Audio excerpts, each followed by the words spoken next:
Assalamualaikum warahmatullahi wabarakatuh. Perkenalkan, nama saya Entong dari kelas A3. Saya akan mengulas buku tentang fikih. Assalamualaikum warahmatullahi wabarakatuh. Perkenalkan, nama saya Entong dengan NIM 210611019138. Saya akan mengulas buku dalam bentuk digital, yaitu fikih, ekonomi, dan keuangan syariah. Kita masuk di bagian identitas. Ulasan buku ini biasanya diawali dengan memberikan informasi tentang identitas buku yang diulas. Bagian awal teks berisi informasi penting suatu buku, misalnya judul, penulis, penerbit, tahun penerbitan, hak cipta, jumlah halaman, bahasa yang digunakan, dan warna sampul buku. Semua informasi itu harus merupakan fakta-fakta. Informasi lain masih dapat ditambahkan tergantung kepada keperluan sebagai pengulas buku, misalnya harga buku, nomor ISBN, dan lingkup penerbitan nasional atau internasional.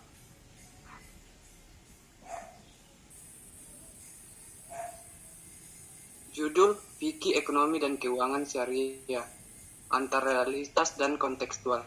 Penulis Rahman Ambo Mase. Penerbit Terus Media Publishing. Tahun penerbit 2015. Tempat alamat terbit Jalan Cendrawasih nomor 3 Maguwo, Bangutapan, Bantul, Yogyakarta. Nomor telepon 62 274 453 9208. Email terusmedia publishing yahoo co.id. Edisi cetakan pertama. Hak cipta dilindungi oleh undang-undang. Jumlah halaman angka Romawi 14 196 halaman. Ukuran 14,5 dikali 200,5 cm. Bahasa yang digunakan bahasa Indonesia. ISBN-nya 978 602 1423343. Masih ke bagian orientasi.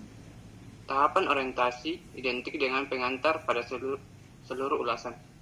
Tahapan ini berfungsi untuk 1. Menyampaikan informasi tentang buku apa yang diulas dalam hal jenis dan aliran ilmu yang disajikan, siapa penulisnya dalam hal jati dirinya, dan siapa pembaca yang dituju dalam hal segmentasinya. 2. Memposisi yang diulas. Dan 3. Menyatakan pendapat pengulas tentang buku itu. Paragraf 1. Buku sederhana ini lahir sebagai kepedulian akan penulis ikut adil dalam mengembangkan konsep ekonomi dan keuangan syariah. Buku ini ditulis agar mahasiswa dapat mengerti penyajian suatu fikih ekonomi dan keuangan.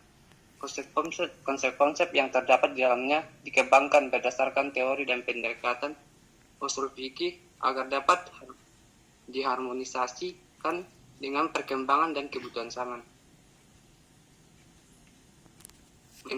Tafsiran isi. Buku ini ditulis agar dosen yang mengajar menjadi lebih mudah dan mahasiswa yang mempunyai buku ini jauh lebih mengerti apa yang dosen sampaikan atau ajarkan tentang buku ekonomi ini. Pada bagian awal bab ini memuat apresiasi dan tujuan pembelajaran.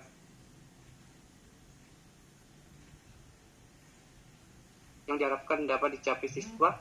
Setiap materi bertujuan melatih kemampuan kognitif, afektif, dan psikomotorik siswa secara mandiri maupun kelompok.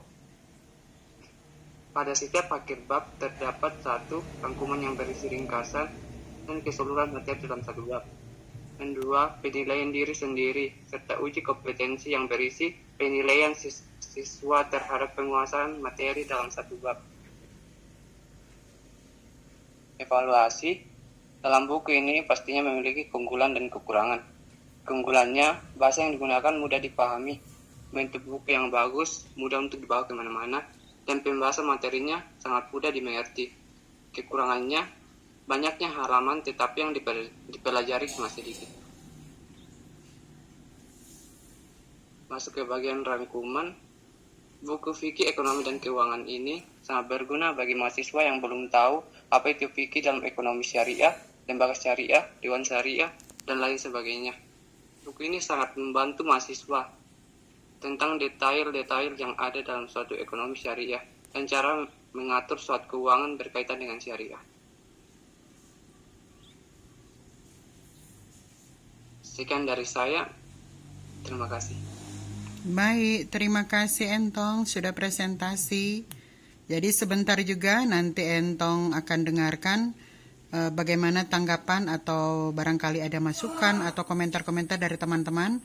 Kita bahas bersama dalam diskusi ya Entong.